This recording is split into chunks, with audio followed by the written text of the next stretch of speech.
So, should we buy the S&P 500? Yes or no?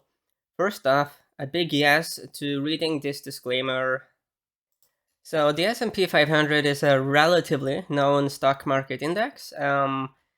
It's on the top here, 1.6% from the 52-week low, minus 24% away from the highs. So yeah, definitively very much so in a bear market still. Average market around the world is minus 31% from the highs. So yeah, tough times. The best performing market is currently Turkey from the lows and vis-a-vis the highs. Turkey is emerging from a very low level, so it goes to show you, buy low, sell high. From low levels can come very substantial rallies. So let's just look at the charts. So this is the big picture weekly data points. We can go all the way back here. The red 200-week moving average. It's been a big deal. You see that back here. As an example, it was a very key support level. Not surgical as such, but sort of like magnetic. Also a key resistance level. Then we go down to our current time frame like that. So here, just an amazing time to buy the S&P 500. The interesting thing is that we did bounce from the S&P 500 last week. This week we did, even though yes, we did lose a lot of the gains, nonetheless, we did actually make progress. Does this mean that this is the low for the S&P 500? No, but in a bear market, it is very, very common to have, to have bear market rallies. So if we go back here, as an example, let's look at the dot-com bubble. So during the bear market that followed, you had like 22% move there. Here you had another bear market rally, 26%. So you had multiple very substantial rallies. So let's measure a bit here. So let's say that we were to get like a 20-ish% gain from the low. Yeah, I mean, we could go up, here approximately, even here-ish, without it really, well, ideally you wouldn't get above this level, like from the bearish perspective, the bears do not want breakout above this level, so if the rally fails around here with an 18% gain, then that's no problem for the bears really. That would just be a to be expected bear market rally.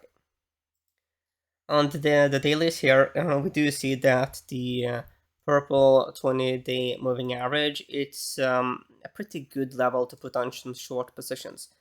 So if you were like shorting that moving average, let's see what kind of stop you would need. Yeah, if you had like no problem really with getting stopped out, even if it goes a bit above it, the bears come back strongly. So in my notes, I write 200 weekly moving average support. I give the bulls a 5 on the technicals. Let's now look at the seasonality for the S&P. So it's a bit messy because we usually see weakness into the 14th of October, which would be, Friday next week. The coming week. That is when a low usually is formed, and it is relatively bullish, leading all the way here up until the end of the year. So that's bullish. To the left here, over the last 5 years, from September to November, December, very sharp increase in strength, and October is a decent month, closes higher 60% of the time. The last 10 years, October is a good month, November is very, very strong. The last 20 years, then we can see that, October closes higher 65% of the time, 1% average gain. November and December are also some of the stronger months. So all in all, the seasonality here is simply just bullish. So I give the bulls here a 6 on the seasonality. It simply is a very strong seasonal time frame for the S&P 500. We have technical support, so it fits very nicely with like a bear market rally. Let's compare the S&P 500 with the WT, which is the total world stock market ETF. Looking at performance, year to date, S&P is slightly outperforming the WT. Beta is a bit higher. PE ratio is substantially higher, 21.7 versus 16.5. That's a difference. The yield is also higher on the world stock market ETF, but none of these have really impressive yields that are like a reason to hold the ETF. Here are the holdings. Breakdown here by sector. Finance is biggest on the WT. Tech is biggest on the S&P 500. Yeah. So this is basically the structure. I give the bears a -1 here on the fundamentals. Now let's look at relative performance. So long term, we have a -28% correlation with the BNDX, which is the total bond market ETF. 96% positive with the total stock market ETF, WT. -14% with the dollar index, and 38% with the 10-year yield. Short term, 82% with the bond market, and positive, positive, 98% with VT, -76% with the dollar index, and -73% here, short term with the 10-year yield. So what happens with the VT is going to have the biggest effect on the S&P 500. So here is the VT. We do have a very substantial rounding top here. It is a more mature rounding top. It began here in late 2021. So it's been ongoing. You can see that throughout this breakdown, it's formed these smaller time cycles, up and down, up and down, up and down. So basically, we could rally without that posing any problem for the bears. Looking at the dailies here, the 20-day moving average is an issue here as well for the bulls. Great short level for the bears though. Yeah, so here you can see these other indicators. Yeah. So we are emerging from this lowish level. If we quickly compare it with the S&P 500. Here again, times, like previously when we have emerged from these very low levels on the PPOs, on the weeklies, and also RSI, we have formed some key lows, but it's not a given that it will form. There's been quite a few times where we have been lower. But here on the S&P 500, as an example, if we go back to this sell-off here, where you got a counter trend rally that led up to the 200 daily moving average, it came from a similar level here on the PPOs. And if we go here to the WT, and we see something rather similar in that June 2022 timeframe. So let's compare the S&P 500 with the WT. So the S&P has been outperforming the WT for quite some time. We have seen previous times where it had massive outperformance. It did eventually lead to a period of underperformance. Can be a bit protracted. So previous times where we got very overbought here on the RSI, we did have some underperformance. We were that back here. We haven't seen underperformance yet, but the pattern on the RSI, if we just compare a bit, this pattern and this pattern, it's a bit similar. So there might be underperformance, but it's a very much might. Yeah, we don't have any clear sign. Well, we do see some topping pattern here. If we compare, here is a clear ceiling, a bit of a triple top here. So it's something to have on our radar. Looking at the seasonality, and we do see that the S&P tends to outperform across all time frames. We do end up with a -2 on relative performance. I do think that with a score here of 2.0, there's certainly more reasons to be bullish than bearish. We do have 200 weekly moving average support, and the seasonality has sort of set the stage for a bear market rally. So we have some time left. So just scanning through some charts now. Let's start with the main components in the ETF. Yeah, okay, Apple.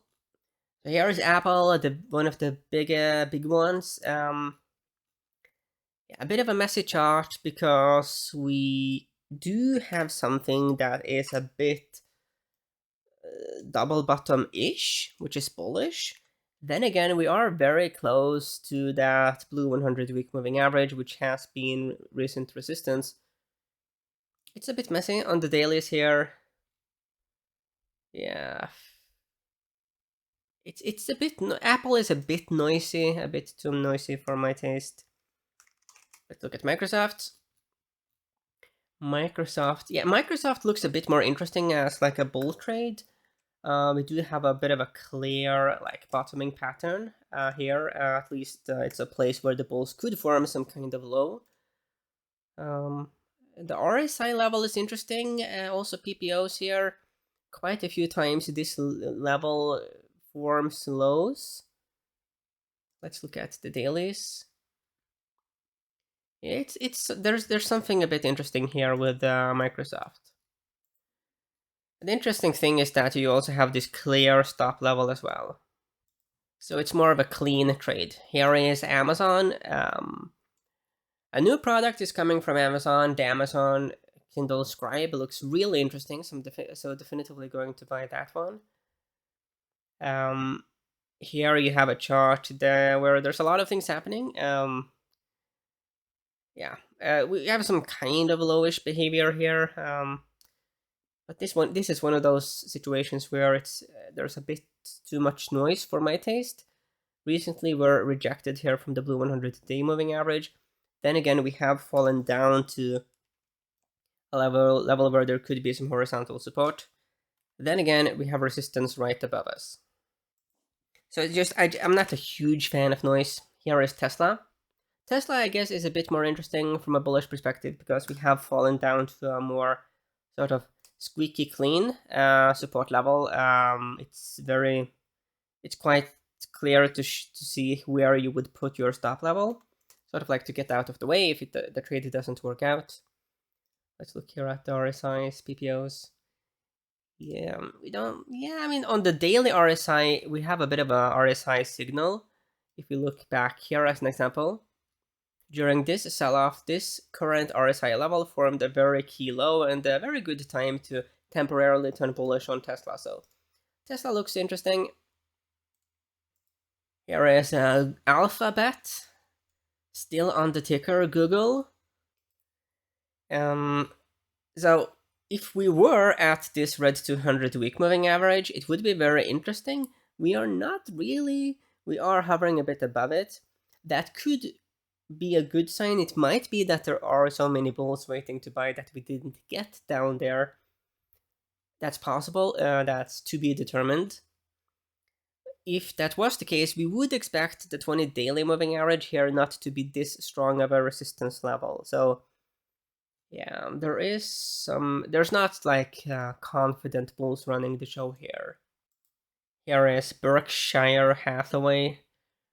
Yeah, we have lost recent horizontal support level. Yeah, I'm not a huge fan of this chart really. No. Here is United Health Core. A pretty strong chart. You know, the bulls are in control-ish, but we do have this double top pattern. So there is some clear resistance here. Let's look a bit at the history. Yeah, so previously we have seen these topping patterns before. Here you had a bit of a rounding top, but yeah, it has been an outperformer. Okay, you do have this 200 daily moving average here, but you see that it has been tested many times, 1, 2, 3, 4 times. You have this phenomenon in the market where the outperformers can become the underperformers. So sometimes looking at the underperformers is where you can find the next outperformers. So yeah, all in all, I do think that there's interesting things happening in the market, notwithstanding that we are clearly seeing bearish behavior. Some of the strongest rallies they do happen in bear markets. So to be full bore bear here it's dangerous. You know, it's just like it is very dangerous to be like a wild bull during a strong rally, protracted uptrend. You know, that is usually when the uptrend ends. And yeah, so there's a reason why a lot of the most successful investors have been contrarians. It simply is, it taps into a very key psychological aspect of financial markets.